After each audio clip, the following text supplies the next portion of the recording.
जय हिंद, जय भारत। एक और सेकंड स्टार जी, हरियाणा में इस समय लगातार वायरल रहने वाले इंसान हर्ष शिकारा जी मेरे साथ है। अभी अभी सिद्धू मूसेवाला के यहाँ पर जाकर आए हैं और क्या फीलिंग है, पहले तो ये सवाल है कि फीलिंग क्या है, उनके माँ बाप की आंखें देखने के बाद फीलिंग क्या है इस समय, और क्या कहना चाहते हैं उन सबको जो ये काम करते हैं। क्योंकि किसी ने कहा था कि अगर 2 गोली वहाँ मार रहे हैं ना, तो 2 गोली माँ बाप के लिए रखें, क्योंकि वो माँ बाप अंदर से टूट जाते हैं, वो ख़त्म हो जाते हैं। इनसे पूछ लेते हैं इनका क्या कहना है वहाँ से आने के बाद। वैसे नमस्कार।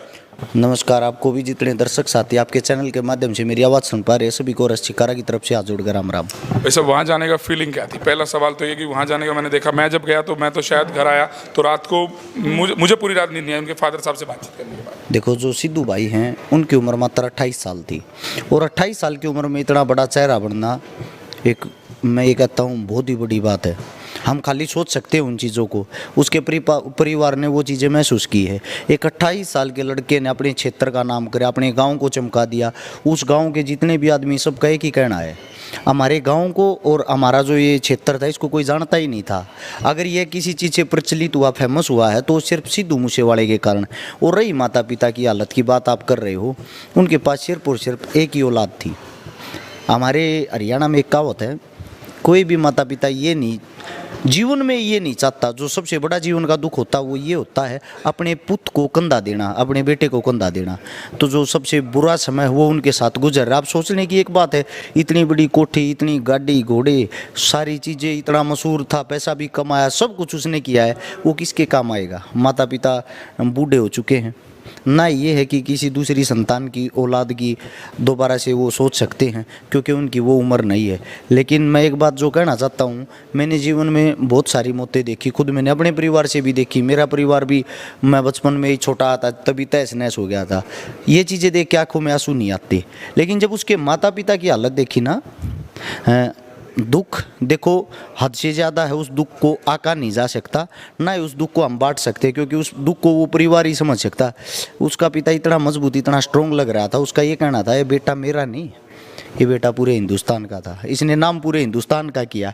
यही उसकी माँ कह रही थी, मेरा जो पुत्र था ना, उसने हिंदुस्तान का नाम किया है। वो मेरी गोद से पैदा हुआ था, लेकिन वो मेरा बेटा नहीं रहा, वो अमर हो गया, हमेशा हमेशा के लिए अमर हो गया। आपने एक चीज़ और देखी होगी, पिछले 1 हफ्ते से जब से यह कांड हुआ है, हर जगह आप कोई शादी देख लो या आप कोई गाड़ी देख लो, हर जगह सिर्फ और सिर्फ सिद्धू मूसेवाला के गाने चलते हैं। उसकी जो फैन फॉलोइंग दिखा रखी थी, सर्चिंग दिखा रखी थी, पाकिस्तान जो हमेशा से हमारा दुश्मन देश है, उसके अंदर 100 में से 100% थी। यानी कि हिंदुस्तान से भी ज़्यादा उसको पाकिस्तान के आदमी जो हैं वहाँ की जनता प्यार कर रही थी। हिंदुस्तान में उसकी 88% थी, तो वहाँ की सर्चिंग 100% थी। अब आप एक चीज़ सोच के देखो, हमारे एक हिंदुस्तान के बेटे से पूरा विश्व इतना प्यार करता है, एकलौता हिंदुस्तानी पूरा विश्व, यानी कि पूरे विश्व के जो टॉप बड़े बड़े स्टार, उनमें उसका नंबर लगभग 20वें नंबर पे था, 19, 20 या 21वें पे। ये हमारे लिए अपने आप में गर्व करने वाली बात है। और ऐसे बेटे को आपसी लड़ाइयाँ या बदमाशों के आपसी गुट खा जाते हैं, तो प्रशासन के लिए सोचने की बात है। यानी कि जो अच्छा कर रहे हैं वही ख़त्म होते जा रहे हैं।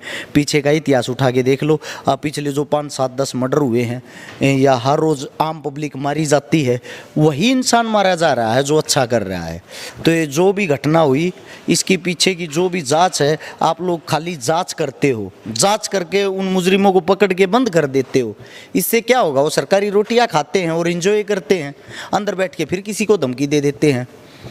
एक बेकसूर आदमी तब मारा जाता है ना, तो उसके जो मारने वाले होते हैं उनके खिलाफ तुरंत एक्शन होना चाहिए। उनको सीधा गोली मार दो, सेम रिजल्ट दे दो। उन्होंने गोलियां मारी हैं तो उनको भी गोली मार दो, माता पिता भी खुश, और आगे जीवन में कभी ऐसी घटना करने की कोई सोचेगा भी नहीं। बैंक लूटा जाए ना, तो सरकार का पैसा होता है उसमें 5, 7, 10, 15, 20 घंटे, 50 घंटे में बैंक के लुटेरे ढूंढ लिए जाते हैं, उनको अंदर दे दिया जाता है। लेकिन ये लोग ढूंढे क्यों नहीं जा पा रहे हैं? क्या कारण है? क्या लगता है, क्या सरकार ढूंढना नहीं चाहती या क्या मामला? भैया जी, ढूंढने की बात नहीं है, ये तो खुद जेलों में बैठे खुद कबूल कर रहे हैं, हाँ हमने मरवाया है, छाती पीट पीट के कह रहे, फिर भी उनके खिलाफ कोई सख्त कार्रवाई नहीं हो रही। उनको ऐसे ट्रीट किया जा रहा है, तब उनको तारीखों पे लेके आते हैं जैसे कि ये हिंदुस्तान के सबसे बड़े योद्धा हैं। इन्होंने तो पता नहीं कितना बड़ा क्या कर रखा है देश के लिए। क्या है जो, एक तो हमारी मीडिया, एक हमारी सोशल मीडिया, इन्होंने उन शहरों को इतना बड़ा बना दिया, पता नहीं जैसे देश को वो ही चला रहे हैं। और मैं आप लोगों को एक बात और बता देता हूँ, जो आपका सवाल है, आपका जो कहना है, मैं ये कहता हूँ, इनको है ना एक बारी कुत्तों की तरह नंगा करना आप लोगों ने शुरू कर दिया, दोबारा से ऐसे बदमाश ऐसे क्रिमिनल जन्म नहीं लेंगे। क्रिमिनल कोई भी हो, एंटी हो, पक्ष हो, विपक्षी हो, कोई भी हो, उनका क्या नुकसान हुआ? एक पक्ष इधर से गोलियां चला रहा है, एक पक्ष इधर से। मर तो आम जनता रही है, आम जनता के बारे में सरकार कोई कदम नहीं उठा रही। लोग डरते ही बहुत है। किसी ने भी, सिंगर ने नहीं लिखा, सिर्फ एक दो सिंगर ने, आप जैसे कुछ लोगों ने आवाज़ उठाई, वरना कोई बोलना भी नहीं चाहता कि कोई लॉरेंस का नाम लेने से भी डरते हैं कि लॉरेंस का एनकाउंटर किया जाए, ये बोलने से भी लोग डरते हैं। भाई साहब डर ठीक डर रहे हैं, सबको अपनी जान प्यारी है, लेकिन डर घुसाया किसने है? उन बदमाशों ने जो डर घुसाया, वो अंदर बैठ के भी सरेआम फोन चला रहे, कॉल कर रहे हैं, अंदर से आदमी मरवा रहे हैं, अंदर से इतनी बड़ी गैंगवारी चलवा रहे हैं, लोग तो डरेंगे ही। आज मैं आपके सामने खुल के बोल रहा हूँ, हो सकता है कल ना मेरी भी जुबान बंद हो जाए, परसों और कोई साथी बोल रहा है उसकी भी जुबान बंद हो जाए, आने वाले समय में कौन बोलेगा? कोई भी नहीं। आप जैसे पत्रकार भी सवाल जवाब नहीं करेंगे, क्योंकि उन्होंने सबके अंदर ऐसा डर घुसा दिया है, जो हम कहेंगे वही होगा, जो हम नहीं कहेंगे वो नहीं होगा। और जो आप बात कह रहे थे इनको खत्म क्यों नहीं कर देते? इनकी जो जड़ें हैं ना, सच्चाई जो इनकी जड़ें बहुत गहरी हो चुकी हैं, सरकार में इनके आदमी हो चुके हैं। डाकू द मुंडा 2 मूवी देखी आपने? उसमें वो साफ कहता है देवखरोंड की ये सब जो करते हैं उसमें पीछे एमएलए एमपी सरकार का हाथ होता है, तो क्या इसमें भी लगता है सरकार उन्हें पाल रही है? देखो सबसे बड़ी चीज़ क्या होती है, अब मैं ही हूँ, मेरे को प्रोटेक्शन वारंट पे लिया, रिमांड पे लिया, पुलिस प्रशासन ले आई, हाथ लगाने से ही डरते हैं इतने बड़े बदमाशों को।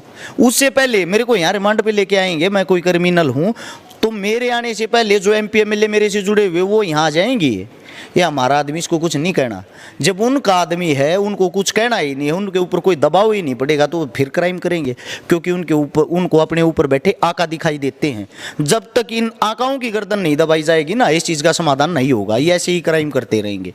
एक मैसेज यूथ जो आपको देखता है, लगातार फॉलो करता है, उन्हें क्या देना चाहते हैं? इस समय जो शहर में हालात हैं, मुझे लगता है ये सब नशे के कारण बनते नजर आ रहे हैं, नशे को लेकर के कोई मुहिम आप चलाने वाले हैं? जितने मेरे साथी आपके चैनल के माध्यम से आवाज़ सुन रहे हैं, सबसे पहले तो मैं आप लोगों को बता दूं, जितने जो भी क्राइम होते हैं, क्रिमिनल होते हैं, गोलियां चलाते हैं, लूटपाट डकैती जो कुछ भी करते हैं, अगर उनका आप आंकड़ा निकाल के देखोगे या उनके सारे आंकड़े आप निकाल कर अंदाज़ा लगाओगे, 90% जितने जो क्राइम है वो किसी न किसी नशे में किए जाते हैं। जब कोई आदमी होता है, 18-16 साल का बच्चा होता है, नाबालिग बच्चा, उसको पहले तो नशा कराते हैं। जब वो नशा कर लेता है तो उसके अंदर एक ही भूत सवार हो जाता है, अब तेरे को क्राइम करना है, और उसको जो पढ़ाई जाती है वो वही कार्य करता है। बिना नशा करे कोई भी आदमी किसी आदमी की जान नहीं लेगा। अगर कोई हत्या करता, लूटपाट करता, किसी को चाकू गोली मारता है, तो नशे में आके मेरी सभी साथियों से एक विनती, जितने युवा वीडियो देख पा रहे हैं, सबसे पहले तो अपने अंदर से नशा दूर करें। आपके जो छोटे बड़े भाई हैं उनको समझाने की कोशिश करें, नशे की गिरफ्त से बचाएं। मैं गारंटी देता हूं, ज़्यादा नहीं तो 70% क्राइम जिस दिन नशा साफ हो जाएगा ऑटोमेटिकली खत्म हो जाएगा। अंतिम सवाल, एक सवाल लगातार है, इनसे पूछ लेते हैं। सवाल ये है कि सिद्धू ने, लोग कहते हैं कि गन को प्रमोट किया, और बड़े बड़ी गनों को प्रमोट करने के बाद कहीं ना कहीं वो अंजाम जो हुआ वो सिद्धू गलती, लेकिन इनका क्या कहना है इस पर? मेरा क्या कहना है मैं लास्ट में बताऊंगा, आपका क्या कहना है? लगातार लोग सवाल उठा रहे हैं कि सिद्धू ने गन क्रेज को प्रमोट किया, जिसके कारण जो है वो पंजाब में गन क्रेज है। देखो, अगर आप ये बात मानते हो, कलाकार जो होता है, कलाकार बेरूपिया होता है, उसके हर एक अनेक रूप होते हैं। अगर आप उसको गन उसके हाथ में देख के सीख रहे हो, तो भाई गन चलानी सीख के फौज में जाओ, देश की सेवा करो। उसने तो खेती को भी प्रमोट किया, किसानी को भी प्रमोट किया, देहाती देसी चीज़ों को भी प्रमोट किया। आपने उसकी वो पॉजिटिव चीज़ें नहीं देखी। उसने अच्छी अच्छी माँ के बारे में, पिता के बारे में, बाप के बारे में भी गाने गाए। आपने वो चीज़ें नहीं सीखी, खाली ये गन ही सीखी।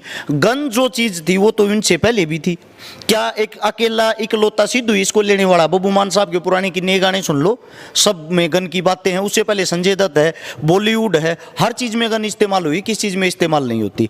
ये कोई चीज़ नहीं है कि आप यह बुराई सिद्धू के ऊपर ऐसे डाल सकते हो कि उसने गन को प्रमोट किया है। उसकी गन से पहले तो जो हमलावर हैं ये कुख्यात बदमाश पहले भी थे। उसकी उम्र कितनी हुई थी? 28 साल। उसको फेमस हुए, प्रचलित हुए सिद्धू को कितने साल हुए? टोटल 10 साल। उससे पहले के आंकड़े देखो इन बदमाशों के, तो पहले भी क्रिमिनल थे। AK-94 आई कहाँ से? आपके मन में सवाल उठा? सवाल तो सबके मन में है ये कि AK-94 आई कैसे? आम आदमी तो लेके आ नहीं सकता। पूरे वर्ल्ड विश्व के अंदर सिर्फ एक ही देश के पास है, और उस देश की भी सेना के पास। अगर वहाँ से सेना से भी चोरी होके इतने देश क्रॉस करके हमारे हिंदुस्तान में आती है, तो भैया जी नहीं आ सकती। यही मेरा मानना है कि किसी बड़े हाथ के बगैर यहाँ तक नहीं पहुँच सकती। एक है ना शराब की बोतल रख के पंजाब का नाका पार करके देख लें, पहला नाका पार करेंगे, दूसरा पार करेंगे, तीसरा पार करेंगे, हर जगह शायद आपको शराब की बोतल के लिए टॉर्चर किया जाएगा। सो AK-94 वहां पर आ गई। एक बुक्की की अगर पुड़िया लेकर जाते हैं, रास्ते में केस बांध देते हैं, तो AK-94 आना क्या मतलब बहुत कुछ खुलासा होने वाला है इन फ्यूचर। देखो अगर खुलासा करेंगे तो बहुत कुछ हो जाएगा। अगर एक घूस खा के जुबान बंद करने वाली बात है तो कुछ भी खुलासा नहीं होगा। उसी हथियार को भी बदल देंगे 4 दिन के बाद। रिमांड में मैंने डरते हुए बोल दिया था, उस टाइम पे मेरी बुरी हालत थी, ऐसा कुछ नहीं है, प्रशासन ने जबरदस्ती मेरे पे हाँ भरवाई थी, बाद में मना कर देगा कोर्टों में जाके। हर बार यही होता है। लॉरेंस बिश्नोई आज मना, हाँ अब मना कर दिया, मेरा इसमें कोई हाथ ही नहीं है। थैंक यू सर, बहुत बहुत धन्यवाद आपका कीमती समय देने के लिए। सो फिलहाल कुछ लोग कह रहे थे कि गन कल्चर, जी हाँ, उससे पहले जो गालियों का कल्चर है वो किसने प्रमोट किया? OTT प्लेटफॉर्म सारे गालियां प्रमोट कर रहे हैं।